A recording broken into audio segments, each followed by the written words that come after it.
Hola chicos, ¿cómo están? Bienvenidos a nuestro programa PIMU 2022. Quien te saluda en esta oportunidad es el profesor Roberto Plasencia, especialista en el área de números y operaciones y encargado del desarrollo de este muy importante tema. Bienvenidos.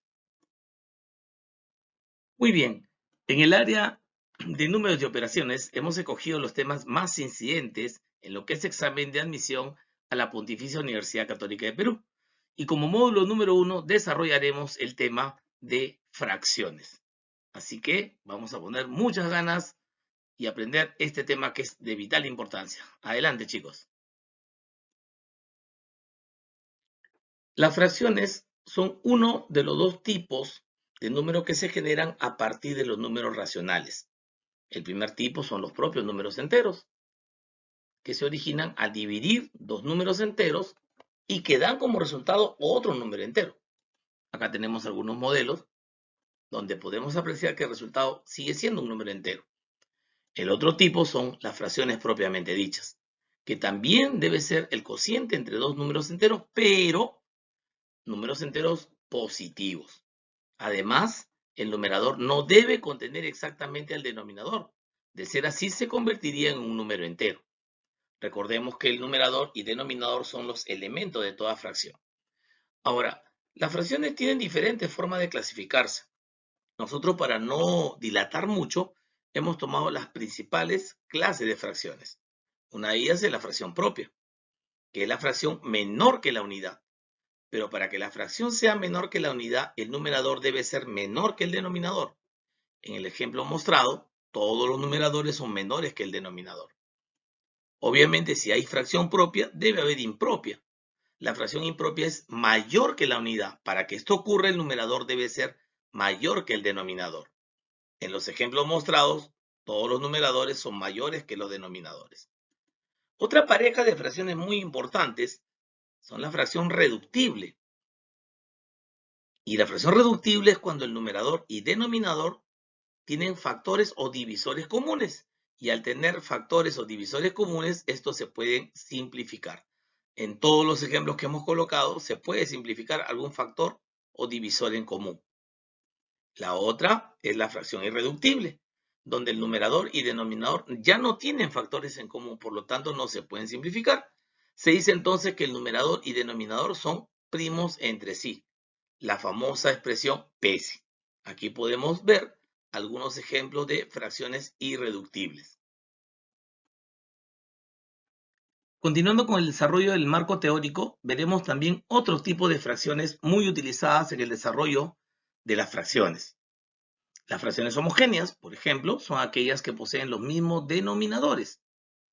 Y esta definición de fracciones homogéneas generan ese proceso llamado homogenización, muy útil en el desarrollo de problemas también.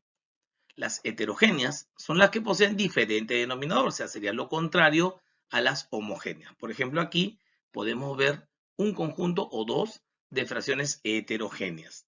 También están las fracciones decimales, que son aquellas que poseen como denominador una potencia de 10. Recordemos que la potencia de 10 no es lo mismo que los múltiplos de 10.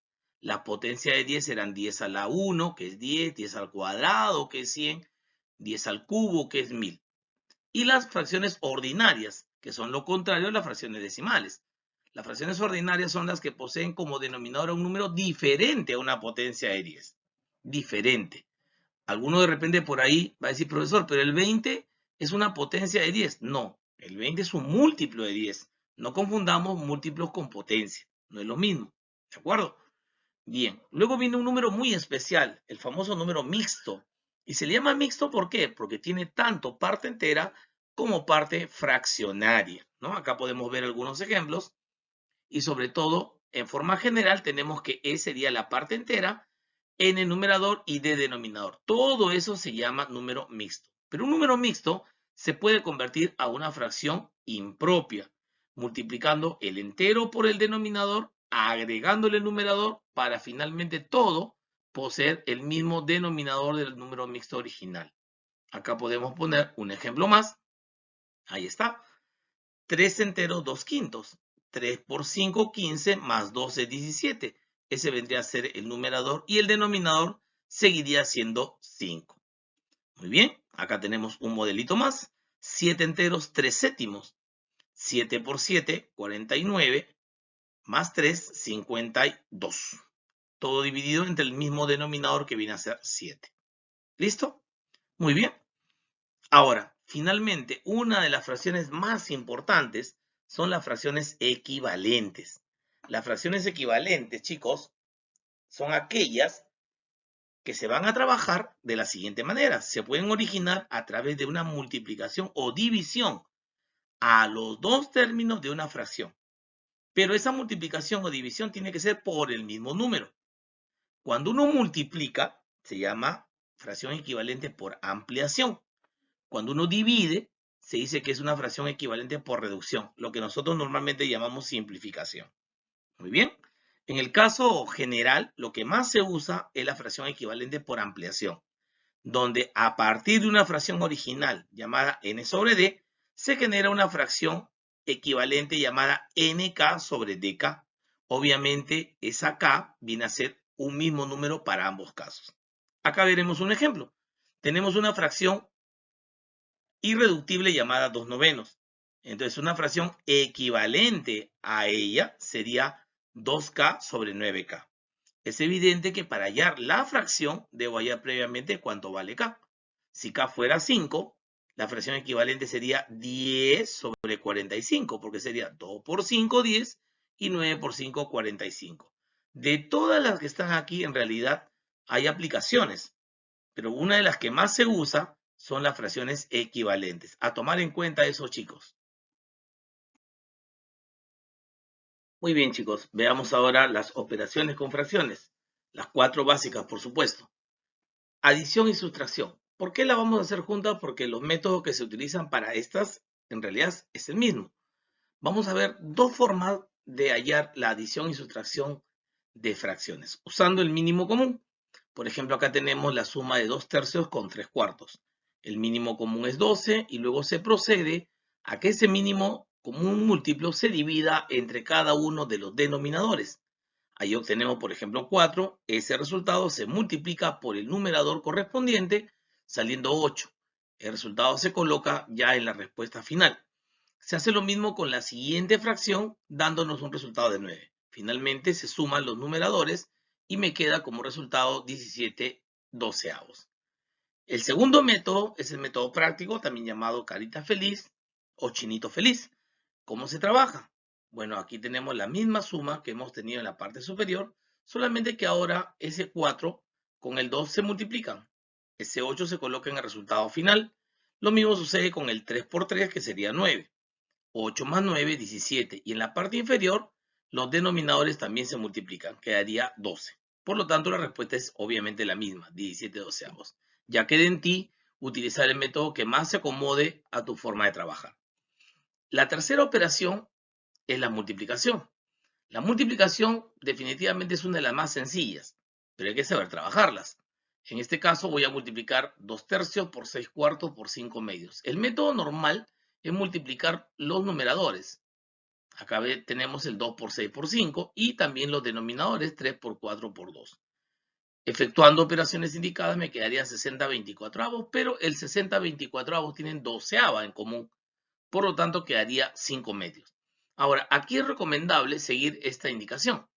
Simplificar las fracciones antes de efectuar la multiplicación. Aquí podemos darnos cuenta que en la primera parte donde están las fracciones originales, yo podría haber cancelado ese 2 que está en el numerador de la primera fracción con el 2 que está en el denominador de la última. Así como puedo sacar tercia con el denominador de la primera fracción y el numerador de la segunda. El resultado va a seguir siendo 5 medios, ¿ya? Sin duda alguna. Entramos entonces a la última operación, que es la división, en la cual también vamos a apreciar dos métodos de resolución. La primera forma, el primer método, es efectuando la división indicada. 2 tercios iría como numerador y entre 6 cuartos que iría como denominador. Aquí podemos aplicar el método del producto de extremos, que sería 2 por 4, 8, iría como numerador, y 3 por 6, que es el producto de los medios, sería 18. Obviamente simplificando me quedaría 4 novenos. Ese es el primer método. El segundo método, que es un método también práctico, consiste en tomar la segunda fracción e invertirla. Y obviamente la exdivisión se convierte ahora en multiplicación. Entonces, en vez de decir 2/3 entre 6/4, decimos 2/3 por 4/6. Efectuamos la multiplicación tomando como base la operación que hemos visto anteriormente y multiplicamos los numeradores. 2 por 4 es 8, 3 por 6, 18. Sale la misma respuesta luego de simplificar. ¿De acuerdo? Ahora cada uno de ustedes debe acomodarse al método que mejor le parezca. Cada uno depende de lo que va a aplicar. Dentro del desarrollo del tema de fracciones también están los números decimales, que no vienen a ser más que otra cosa que el resultado de dividir los dos términos de una fracción. Ahora, al dividir los dos términos de una fracción se pueden generar dos clases de números decimales, los decimales exactos y los decimales inexactos, los cuales a su vez, estos últimos, se subdividen en dos tipos, los periódicos puros y los periódicos mixtos. Veamos cómo se generan esos números decimales a partir de la determinación de su fracción generatriz, siendo esta aquella fracción que ha generado o ha originado dicho número decimal. Veamos la fracción generatriz para los tres tipos, para los tres casos. Para el decimal exacto, por ejemplo, si yo tuviera el 0,AB, se nota que la parte decimal es AB, eso iría como numerador, y como denominador sería la unidad seguida de tantos ceros como cifras en la parte decimal ahí. Observemos que hay dos cifras en la parte decimal, por lo tanto, esa unidad será acompañada de dos ceros. Muy bien. Esa sería la fracción generatriz. Pero no se olviden que la fracción generatriz tiene que ser irreductible. Por lo tanto, ahí es probable que se pueda simplificar. Muy bien. El periódico puro. ¿Por qué se le llama así? Porque luego de la coma decimal hay un periodo que se va a repetir. Por eso se llama periodo. En este caso sería el periodo AB. 0, AB, periodo en AB. Así se lee. Ese sombrerito, esa curvita que lleva en la parte superior se llama vírgula, ¿no? Pero que a nosotros nos simboliza la parte periódica, así le vamos a llamar. Por lo tanto, el desarrollo de la fracción generatriz sería en la parte del numerador va todo el periodo, en este caso AB. Y en el denominador van tantos nueves como cifras en el periodo hay. Como hay dos cifras en el periodo, van dos nueves. La reducción me dará la fracción generatriz de un periódico puro. El tercer caso son los decimales periódicos mixtos.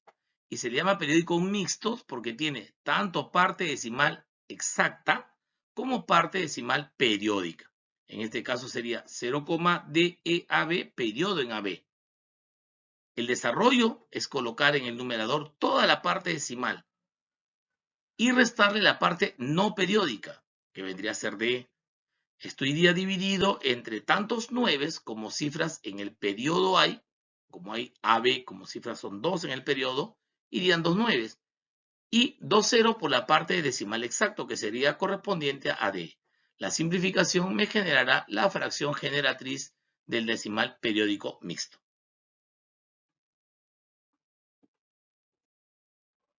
Muy bien, chicos, hasta aquí hemos llegado con este pequeño resumen teórico y espero que les sirva de mucho en el propósito de ingresar a la Pontificia Universidad Católica del Perú. Nos vemos en una próxima entrega. ¡Chau!